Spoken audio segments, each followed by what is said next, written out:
So this is, yeah, we're all good. Okay.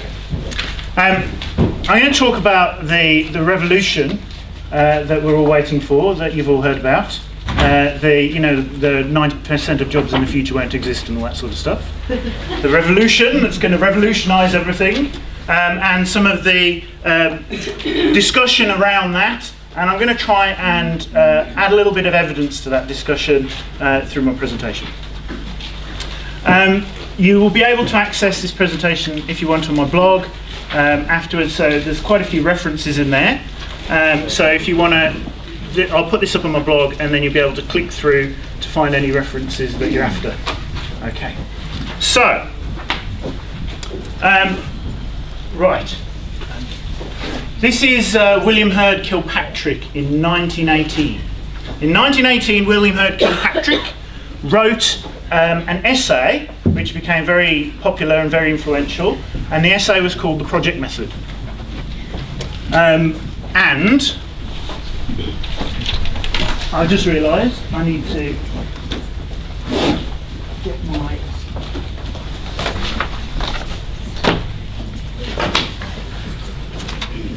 Okay. This is one of the things that he wrote in the project method. I should have had that ready, shouldn't I? I should have had that ready. Okay, so this is William Herd Kilpatrick, 1918. Now, apart from the archaic and faintly sexist language, see if any of this sounds familiar. Suppose a girl has made a dress. If she did it in hearty fashion, purpose to make the dress, if she planned it, if she made it herself, then I should say the instance is that of a typical project. We have in it a wholehearted, purposeful act carried on amid social surroundings. That the dressmaking was purposeful is clear. And the purpose once formed dominated each succeeding step in the process and gave unity to the whole. That the girl was wholehearted in the work was assured in the illustration. That the activity proceeded in a social environment is clear. Other girls, at least, are to see the dress. So that's William Herd Kilpatrick writing in 1918 about the project method. This is project-based learning. Influential article on project-based learning from 2012. I'll give you the chance to read that.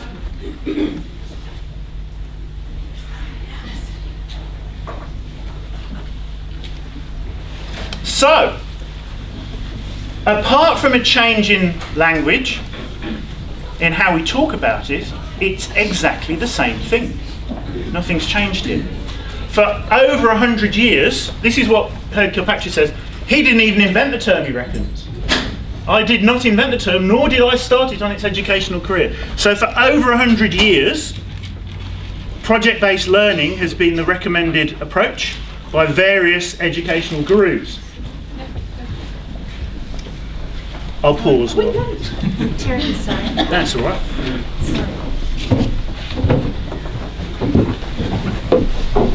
So, there you go. 1918, 2012, nothing changes except the way that we talk about it. Yet for some reason, this is the future.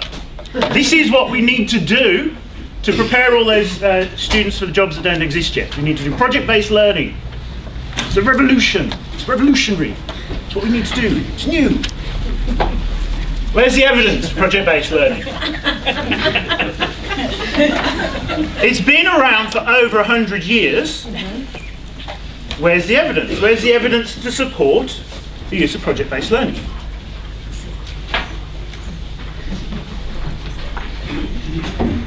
This is the Education Endowment Foundation. This is what they wrote about project-based learning when they reviewed it.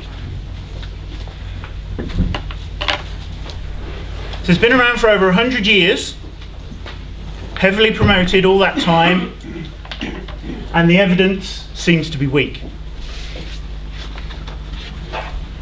The reason the Education Endowment Foundation reviewed the evidence on project-based learning is because they're about to run a study. So they ran their study, they conducted a trial, and they found potentially negative impact of project-based learning. However, this result was compromised by the fact that a lot of schools in the experimental condition dropped out. So it either doesn't work, or it's actually hard to do, or maybe it's a bit of both, or maybe it's something else, we just don't know. That's the current state of evidence for project-based learning. So it doesn't work in practice, and it doesn't seem to work in theory either. So we know, for instance, that novices, when they learn something new, they require a lot of explicit guidance. They require a lot of explicit instruction. They need to be guided through the new knowledge that they need to acquire. They need to have new skills demonstrated for them. The link there, if you go on my website later and have a look, the link there is to a very important paper by Kirshner-Sweller-Clark,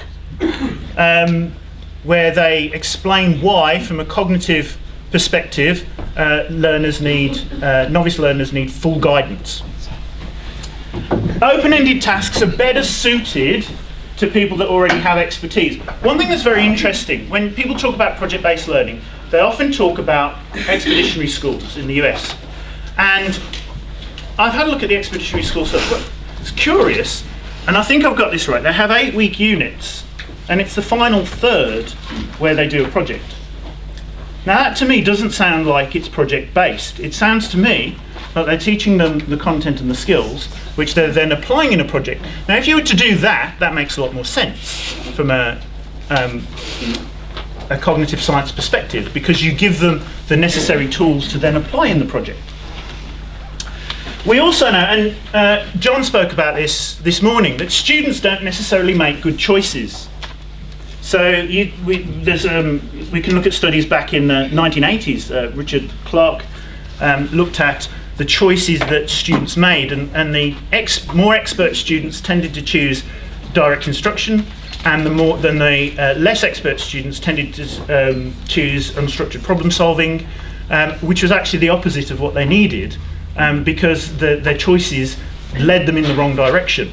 And actually there's a wait a minute, where's that gone? I seem to be missing it, but there's another study that was done recently, which I was just looking at over the last few days, and they got students to read texts. So they put 3 texts online, and they got the students to read the texts, and they said, they gave them a test on comprehension of the texts. They said, which one do you think you understood least well? And they said, which one would you restudy? And then they put them in 3 options. So a third of the students got the text to restudy that they'd chosen to restudy. A third of the students got the text to restudy that they'd rated their comprehension lowest of. So the one that they said, I didn't understand that as well. So they got that one to restudy. Actually, it was in terms of how many questions they would get right about it. They had to predict how many questions they get right.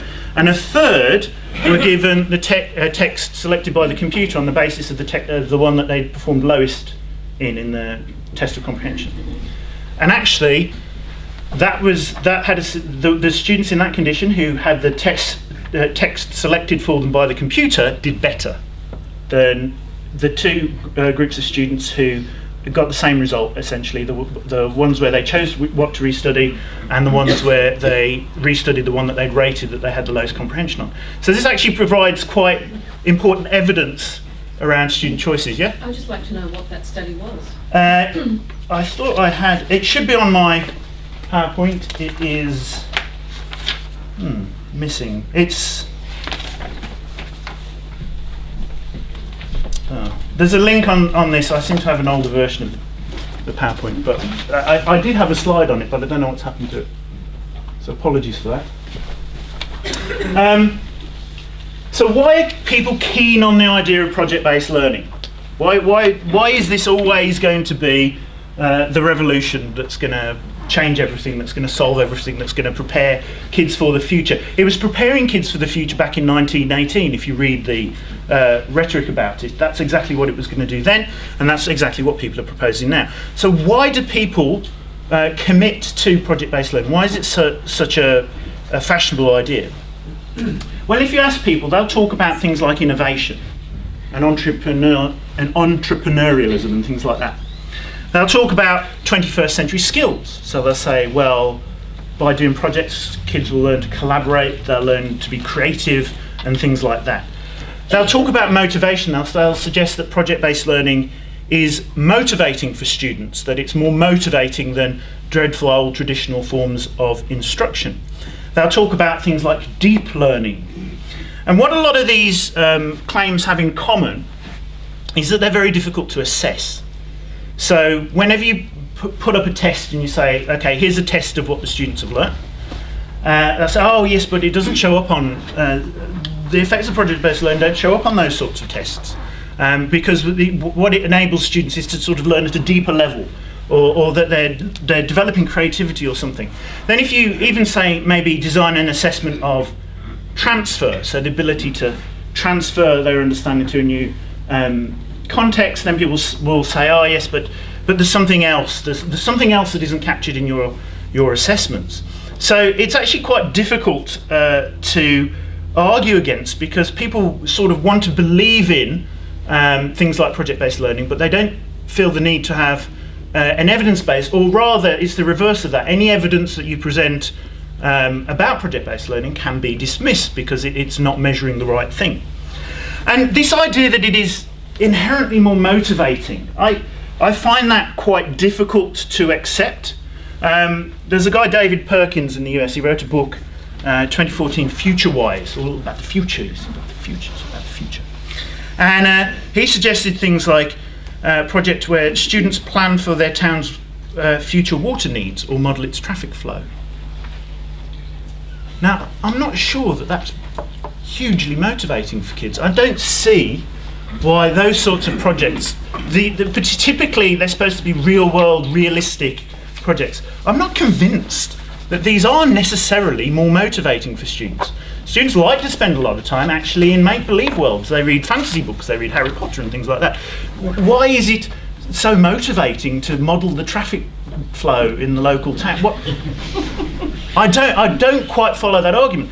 And one of the things that we do know about motivation is that motivation is actually linked to getting better at something.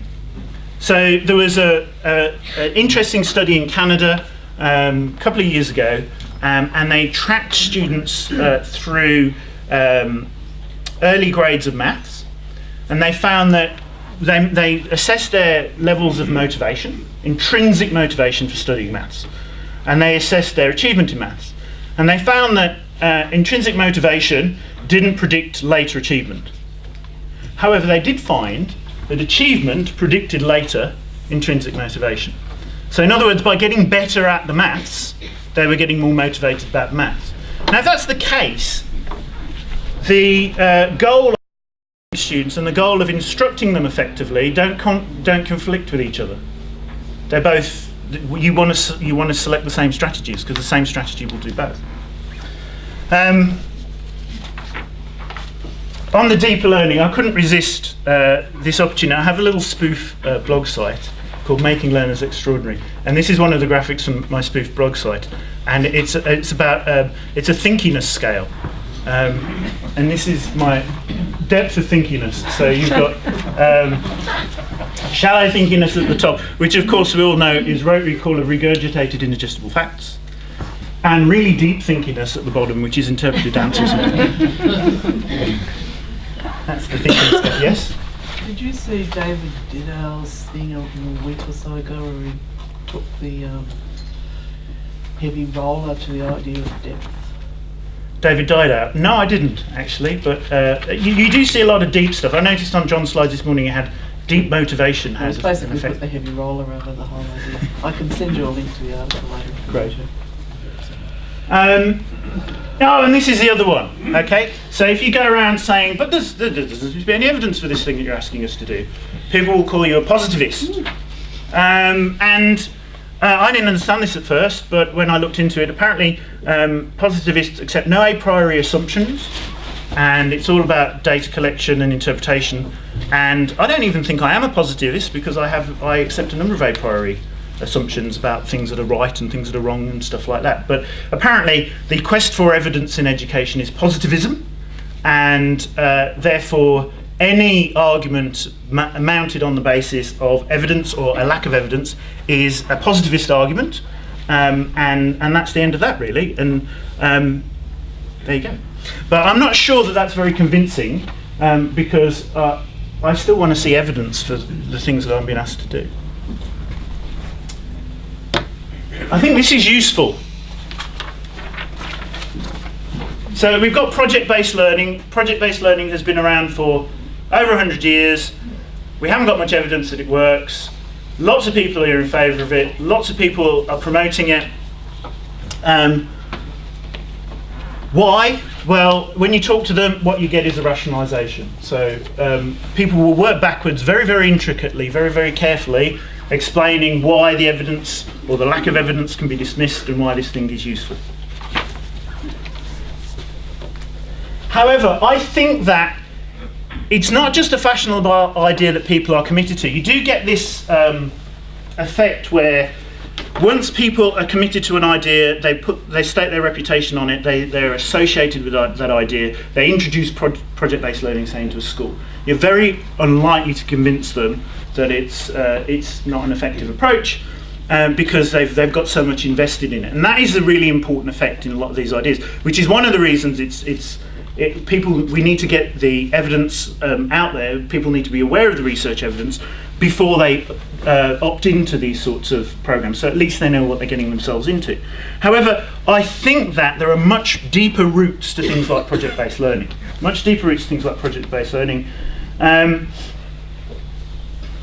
And that's why it persists.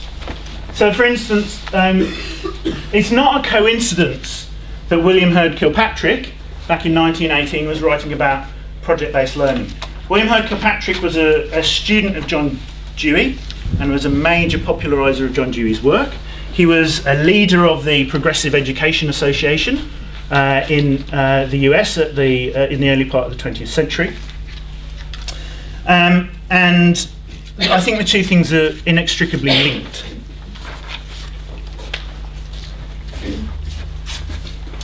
One of the defining features of what we might call the progressive education movement, of which William Herd Kilpatrick was a part, is this idea about natural forms of learning, that learning should be natural.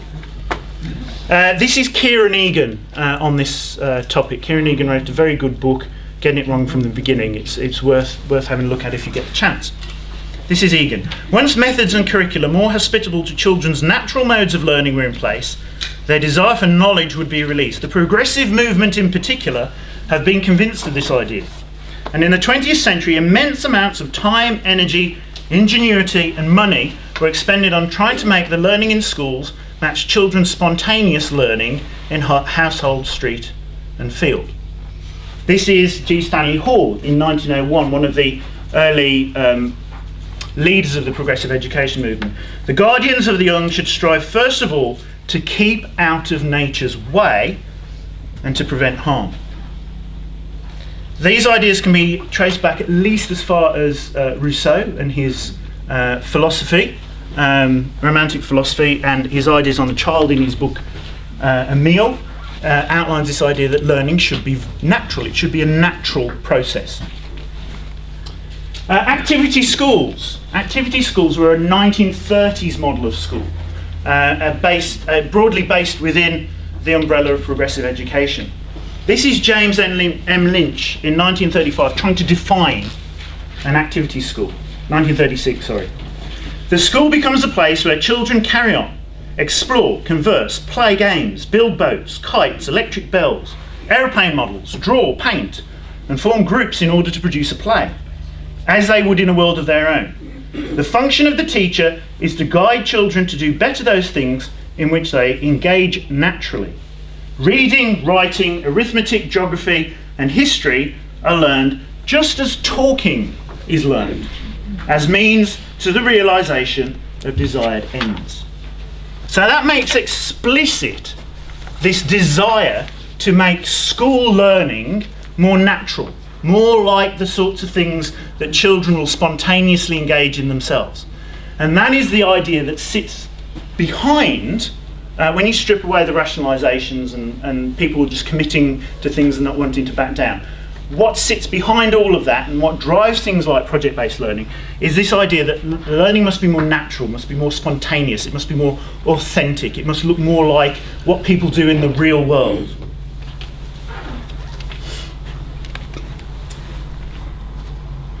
This is Brian Camborne,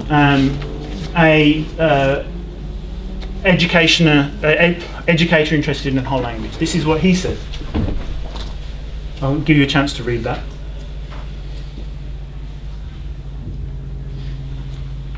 So again, it's making this, it's posing a question, but why is it that school learning is different? Why can't we just spontaneously learn the things that we need to learn in school in the same way that we learn to walk and talk and all those other things that we do outside of school? Camborne also proposed a theory of natural assessment for whole language programs, and it's based upon the way that parents naturally talk to their to their children. So this idea of learning being natural, even assessment being natural, nature, it sits at the heart of this. But it's a problem, and it is really confusing. When you think about it, why is it that something like learning to read or learning basic mathematics is so effortful? It does seem to be, is it schools that are making it complicated? Is it schools that are making it difficult? Is it because they're built on this factory model that Ken Robinson tells us about, and it's just unnatural, and that's why students can't learn that way? And perhaps we should have a revolution and change the way schools are, or just, and then make them more natural, and then kids can learn through projects, and they'll all learn to read and write and do those things as easily as they learn to do stuff in their private lives. It is a bit of a conundrum. Why we don't seem to be able to do that? Well, here's my attempt to try and explain this. This is the human existence clock. So what I've done, anatomically, modern humans arose about 200,000 years ago. We don't know exactly when they started speaking, because we've got their bones, but we haven't got what they said, so we don't know. But they looked like us about 200,000 years ago. And if we make that midnight, okay, and now midnight the following night, the first farmers arrived about 10:34 p.m. Sumerian writing appears at about 11:24 p.m. So that's the earliest writing. I think that's the earliest writing we've got. And then mass literacy, which occurs in Europe around the middle of the 19th century, starts to occur then. That arrives at about 1 minute to midnight.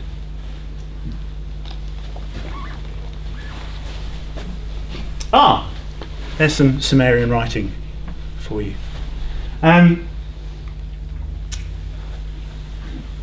So what's that got to do with anything? Well, there's an educational psychologist called David Geary.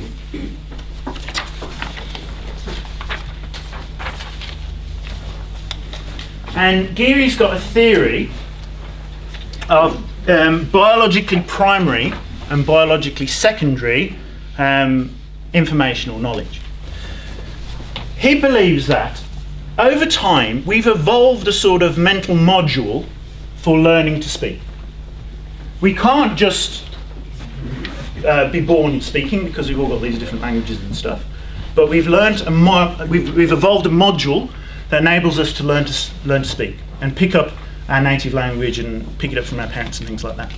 And things like walking and stuff like that, they're all biologically primary. We've basically evolved to do them. However, things like writing, we can't possibly have evolved to read and write, because there just hasn't been enough time for evolution to act on that. Because mass literacy has been around for such a short period of time. For most of history, most people haven't been reading and writing. So what we actually have to do is we have to co-opt some of the systems that we use for speaking, and we have to co-opt those and sort of re-engineer them to do things like reading and writing. And that's effortful. And that's why picking up reading and writing is not the same as picking up talking. It requires a different approach. So to Geary, you've got biologically primary knowledge, and you've got biologically secondary knowledge, and they're inherently different.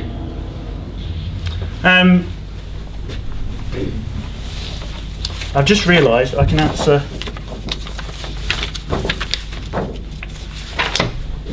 that lady's question. Did she leave? Oh.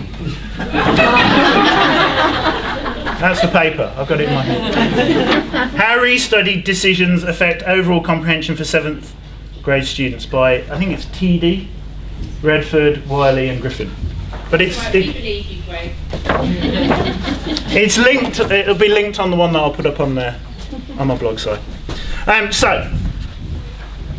So this is the explanation. Now, of course, this doesn't mean that there's no implication for this. It could be that project-based learning is the most effective way to learn biologically secondary information or knowledge or skills. It could be that. This is agnostic about that. But it does explain why there might be a difference. It does explain why learning to speak might be different and might feel different and might be experienced as different to learning to read and write. And it might be that this is why when we look for the most effective ways of learning to read and write, that they don't look natural. They don't look like what kids would do left to their own devices. This might explain, for instance, why a whole language approach to learning to read, which is based on the idea of sort of immersion and kids picking up language through, wanting to read real books, isn't as effective as a deliberately planned and structured phonics approach. It might explain that, because it might explain why those things might be different.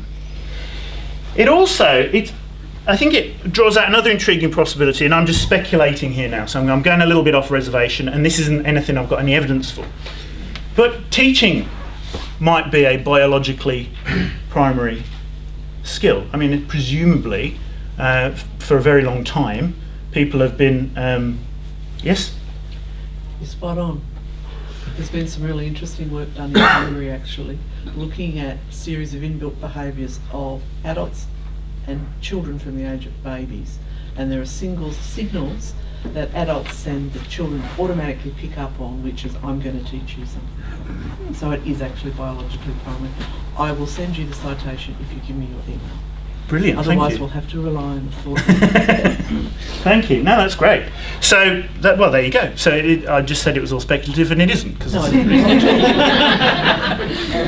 Not at all. None at all. So, and then again, that has to then factor into how we think about instruction.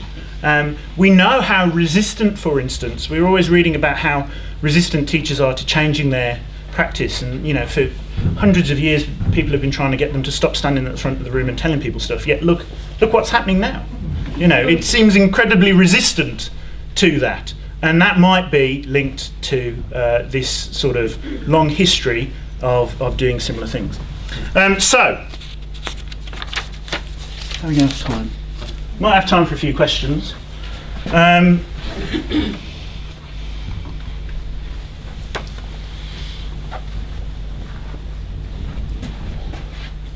So let me summarise. 1918. I'll just go back. There we go. There he is. 1918, William Hone Kilpatrick, project-based learning. 2012, Learning Futures, project-based learning. No evidence. No evidence. Doesn't work in theory. So why are we so committed to it? Well, apart from the reasons why we do tend to be committed to the things that we have tried and implemented that we stake our reputation on, I believe that there is something fundamental about our conception of learning that sits underneath this. The idea that learning must be natural, that the way that we learn in school is deficient because it doesn't emulate the way that we do things out in the real world, and then it needs to look more like that. And that's a key idea that underpins this view. Thank you. So, we've got a little bit of time just for any questions, if anyone's got any questions or anything to add.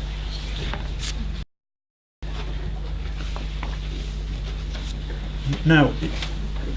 John. Greg, the concept of novice to expert is a key one that underpins this.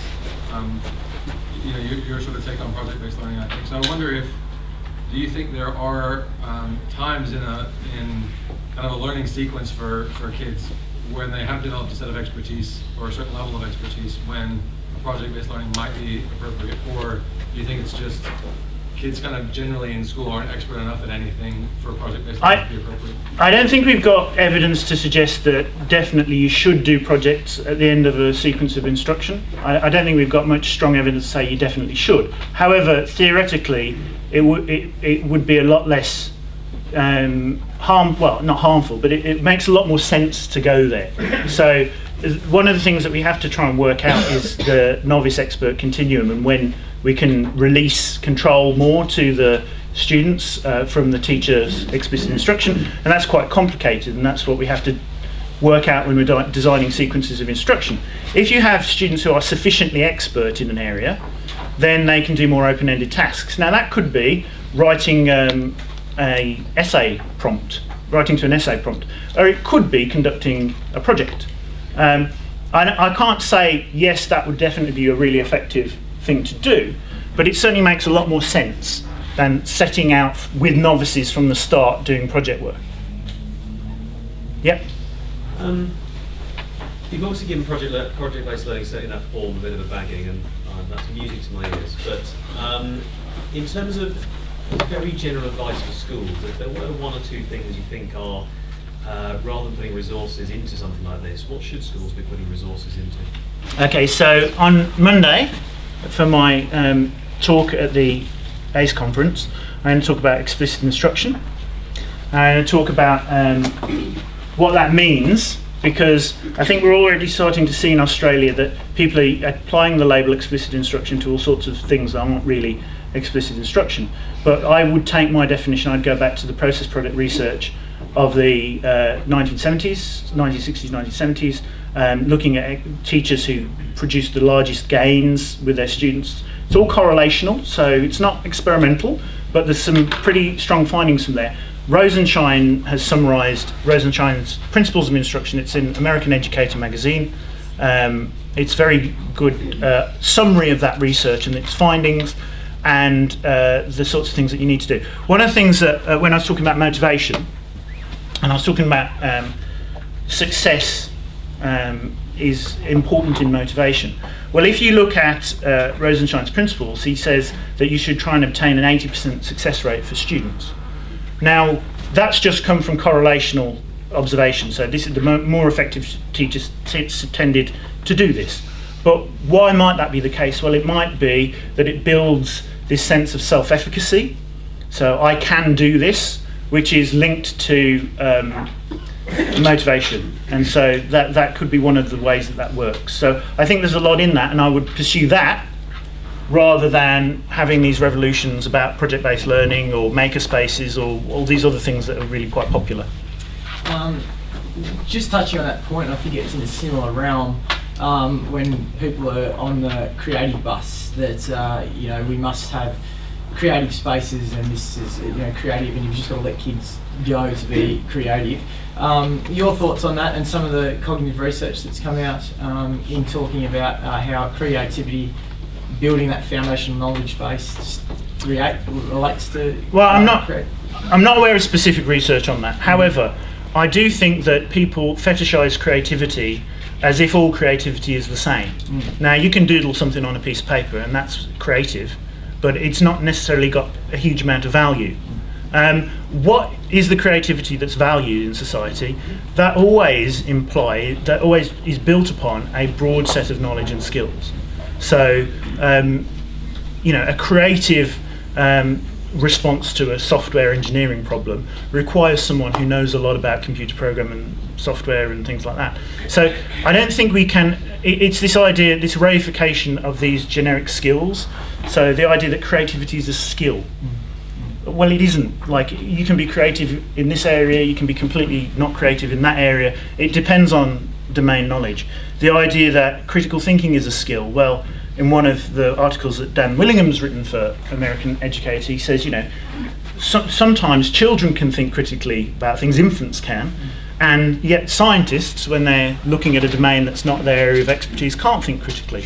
So it's really related to domain knowledge. So in order to be able to think critically or be creative, you need a lot of domain knowledge in that area in order to do that. These are not things that we can teach as discrete skills through project-based learning or whatever it is that comes along that people claim that can do that. Because they're not a skill, they're an emergent property. Yes, they're an emergent property. That's a very good way of putting it. Yes? Well, you've talked about project-based learning today, but equally the same arguments would apply to things like play-based learning, problem-based learning, where there's an expectation that through immersion, children will pick up skills, which Yes. and play-based learning. No, they might pick up biologically primary skills. Yeah. So they might pick up relationship skills by playing with each other. And so I'm not going to say we shouldn't let children play. I mean, that wouldn't be a very sustainable position, I don't think. But the idea that you can pick up biologically secondary cognitive skills through immersion, I don't think there's much evidence to support that. Problem-based learning is the same, whole language, very similar. But they all start from this naturalistic sort of whole size. Rather than building it up from individual elements, we're going to start with the big picture and work from there, because that's the really interesting thing, that's the really fun thing. But often that's not the best way to structure instruction. Okay, so I think we're done.